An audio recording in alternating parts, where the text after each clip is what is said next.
મૈત્રી સંસ્થા દ્વારા વિશેષ રીતે રાખી ઉત્સવ ઉજવાયો। નડિયાદ પીજ ભાગોળ ખાતે આવેલ મૈત્રી સંસ્થા જે દિવ્યાંગ બાળકો માટે છેલ્લા 26 વર્ષથી સેવારત છે અને તેમને સર્વાંગી વિકાસના ભાગરૂપે હાલમાં જ્યારે રક્ષાબંધનનો પર્વ નજીક આવી રહ્યો છે ત્યારે સંસ્થાના દિવ્યાંગ બાળકોએ 5000 કરતાં પણ વધારે રાખડી બનાવી, જેના જિલ્લાના ઉચ્ચ અધિકારીશ્રીઓએ બાંધી તેમને આરોગ્ય અને સુખાકારી માટે પ્રાર્થના કરી હતી।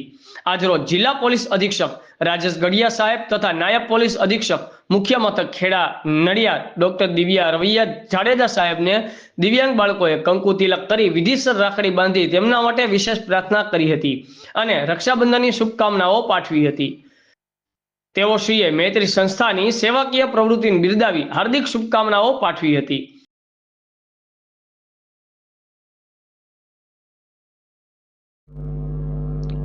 મારું નામ ડૉક્ટર દિવ્યા રવૈયા જાડેજા છે।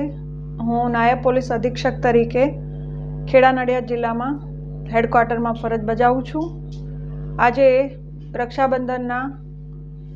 રક્ષાબંધનની પૂર્વ સંધ્યાએ તહેવારમાં આજે મૈત્રી સંસ્થા દ્વારા કે જે નડિયાદમાં સ્થિત છે, જે 24 વર્ષથી આ સંસ્થાના જે સંસ્થાપક છે શ્રી મેહુલભાઈ પરમારજી દ્વારા ચલાવવામાં આવી રહી છે।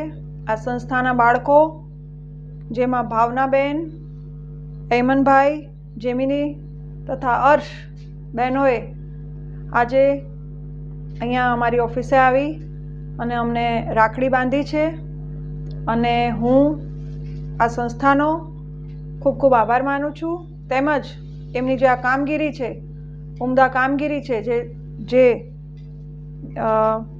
દિવ્યાંગ બાળકો માટે જેઓ ખૂબ સારું કામ કરી રહ્યા છે અને સમાજને એક સંદેશો આપી રહ્યા છે, તેમની કામગીરી માટે હું એમને બિરદાવું છું અને ફરીથી આપ સૌને મારા વતી ખેડા નડિયાદ જિલ્લા પોલીસ વતી રક્ષાબંધનની ખૂબ ખૂબ શુભેચ્છાઓ।